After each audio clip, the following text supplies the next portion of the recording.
Stick around, John. We're going to bring in Steve Harmison as well, former England bowler, of course. Hi, Harmy.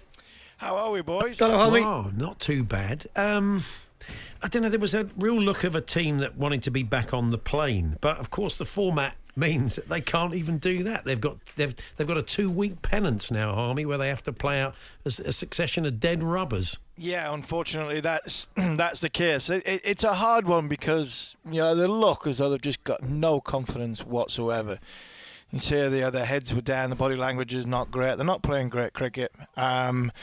We can blame, there's been a lot of talk over the course of the last 2 weeks on how England suffered a 50-over cricket and preparation's not this and preparation's not that, and do we play enough domestic cricket, which will surely get blamed as it always does when we have an absolute nightmare. The crux of it, look, this is England's best 15. I would not have swapped this group for any other that they could have picked.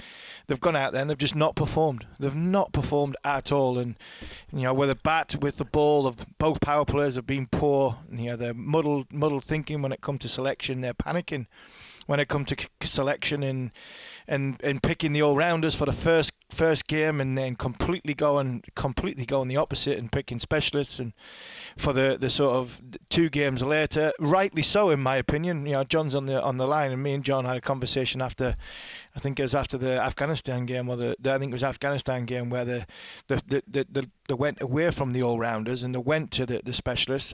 It was the right decision because the all-rounders weren't performing, they weren't playing well enough to stay in the team, so they had to change. And then to go back again today to go to the all-rounders, to give them depth in their batting, to give them a chance to hit the power play hard, to go positive at the front end, to give them a chance of still having batters coming in at number 8 and number 9. They did nothing really. They lost in a whimper, and they've now got 2 weeks in India with their tails between their legs, and it looks as though it's a group of players who are slowly but surely retiring and finishing on a whimper. You mentioned the group of players. How can a whole group of players be in such poor form and have such muddled thinking? Because normally, obviously, in the cricket, obviously it's a team game of 11, but normally you'd have 4 or 5 maybe that would still be in decent form. That hasn't happened at all. Yeah, and it's Matthew Mutt's going to be under a bit of pressure, the coach, isn't he, Harmy? Yeah, I think he is. I think he is going to be under pressure. Look, it's hard to judge from afar. The coaches and captains in recent past of this white ball unit have been very relaxed. Trevor Bayliss, you see sometimes you wonder, and same with Brendan McCullum with the Test team, you sometimes wonder in the balcony if they're awake. Where Matthew Mott's constantly making notes, it looks as though they think a lot about statistics and matchups, and that isn't suited to this. I don't think that's suited to this English team. So it'll be interesting if that is highlighted, especially with an aging group, a group of 30, a group of players over 30 who have been icons of a white ball game. And to go on to Perry's point about sometimes it's just 3 or sometimes it's just 4 misfiring. Cricket is an individual sport played by teams. It is very, very much individual how their confidence is at the one time. One batter's facing, one bowler's bowling, and it's up to you to affect the game.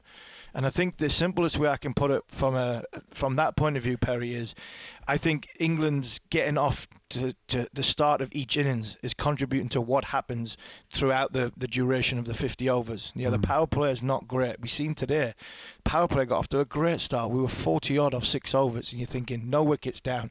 Here we go. But a team which is lacking confidence, it just takes 1 wicket, then a silly run out. All of a sudden, the world's ending, and we get bowled out for 156. Now, the same with the ball. If we don't get off to a good start in the power play, and John will probably tell you because he's watched all these games from a stats point of view and bringing us updates, but after 5 or 6 overs, England have never been in a position at the start of a power play better than what they have done today in this tournament, 20-odd for 2. And then a couple of boundaries leak. All of a sudden the body language falls.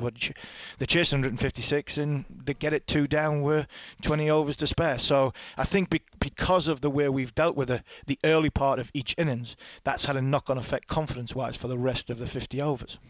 Sadly, we're out of time. John, I take it you and Harmy and the team will be having a proper debrief post-mortem on this on the podcast. Yeah, 2 quick things. First off, myself and Harmy are just about to sit down, record the following on podcast, so that'll be available in about half an hour. Mm-hmm. And spare a thought for Harmy, because guess where he flies tomorrow? No. yeah. He'll raise the spirits up. He'll Yeah, be all I right. thought you were going to talk about football there, but you said spare a thought because of last night. But I tell you what, I'm flying to India tomorrow for the last 2 weeks of the Have you got your tournament. pads and boots, Harmy? Perry, the one thing I always say when people say, do you not miss playing? I'll go, they haven't got a shirt big enough to fit me at this minute in time. So no. Yeah. Well, thank you guys. Thanks very much. Cheers, Following guys. on podcast in the next half hour for a proper debrief on what's gone on at this World Cup. I mean, they're not officially out, but I mean, other games, they need snookers now. It'll be relying on results going their way. And also, And they ain't gonna can't happen. recover psychologically from Yeah. these beatings. No. I mean, it was true. Just the look of them, we were watching it. Body and language. They were like, I want to get off this pitch. Well, you know. Adil Rashid, that run out Oh, completely summed it all up, because he actually, when the wicketkeeper's got the ball in his hand, he turns his back. Yeah, it was on the it was ball. a Bairstow Ashes moment Yeah. also, almost, wasn't it? Yeah. Anyway, look, very frustrating. If you just join us, England are effectively out of the World Cup. Sri Lanka have beaten them by 8 wickets. And as we said, the following on podcast for all cricket fans, Steve Harmison, John Norman, our cricket correspondent. Paul Hawksbee and Andy Jacobs, Monday to Friday afternoons 1 till 4 on AM, on DAB, via the talkSPORT app and on your smart speaker. talkSPORT.